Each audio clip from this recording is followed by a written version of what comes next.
வணக்கம் நண்பர்களே.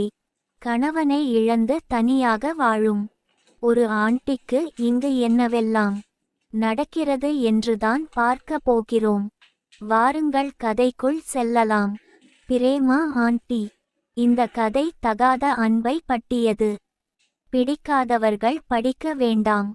குடும்பத்தில் இருக்கும் ஒரு தனிமையான பெண்மணி. அவள் சந்தோஷத்தை எப்படி அனுபவிக்கிறார் என்பதுதான் இந்த கதை. எனது பெயர் பிரேமா. எனக்கு ஒரு பையன். அவனுக்கு திருமணம் ஆகி தனியாக வசிக்கின்றான். நான் தனியாக என் சொந்த வீட்டில் இருக்கின்றேன்.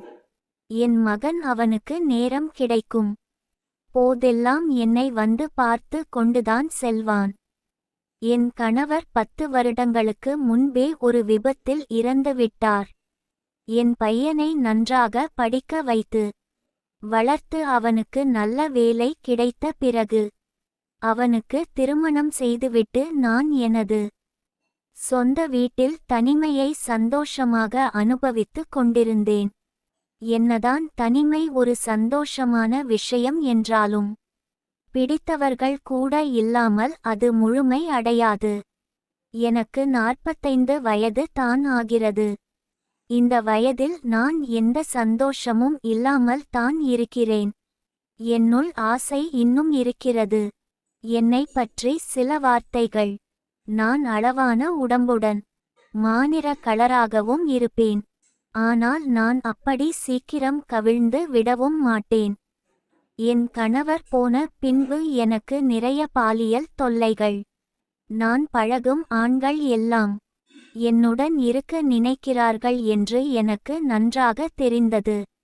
என்னுடன் பழகும் ஆண்கள் என்னை பேசுவதும் எப்போது சாக்கு கிடைக்கும் இருந்தார்கள். அது எல்லாம் எனக்கு வேண்டும் என்று தோன்றினாலும் அதை என் மனதிற்குள்ளே வைத்துக்கொண்டு அவர்களை ஒரு முறைதது விட்டு வந்து விட்டேன். நான் எவ்வளவோ கஷ்டப்பட்டு என்னை கண்ட்ரோலாக வைத்திருந்தேன். நான் எவ்வளவு கண்ட்ரோலாக இருந்தாலும் என்னையும் மீறி எனக்கும் எல்லாம் நடக்கும் என்று நான் கொஞ்சம் கூட எதிர்பார்க்கவில்லை. அது எப்படி நடந்தது என்று தான் பார்க்க போகிறோம். இப்படி இருக்க ஒரு நாள் என் தோழியும் அவளது மகன் ரவி என் வீட்டுக்கு வந்தார்கள். ரவி இப்போது தான் காலேஜ் செகண்ட் இயர் படிக்கிறான். அவன் பார்க்க உடற்பயிற்சி செய்து உடம்பை பிட்டாகவும் நன்கு கலராகவும் அழகாகவும் இருப்பான்.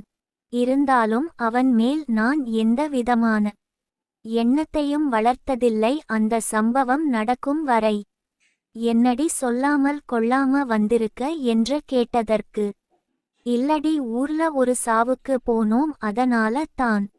என் பையனுக்கு எக்ஸாம் இருக்கு. அவனா எங்க விட்டுட்டு போறதுன்னு தெரியல. அதனால ஒரு 2 நாள் உன் வீட்டில் தங்க வச்சுக்கோ என்று சொன்னாள். சரி டி, இதுல என்ன இருக்கு, நான் பாத்துக்குறேன், நீ பத்திரமா போயிட்டு வா. என்ன ரவி, நீ என் கூட இருக்க ஓகேவா என்று நான் கேட்டேன். ஓகே பிரேமா ஆண்டி என்று அவன் சொன்னான். என் தோழி ரவியை என் வீட்டில் விட்டு செல்லும்போது 4 மணி. ரவி குமார் காபி சாப்பிடலாம் என்று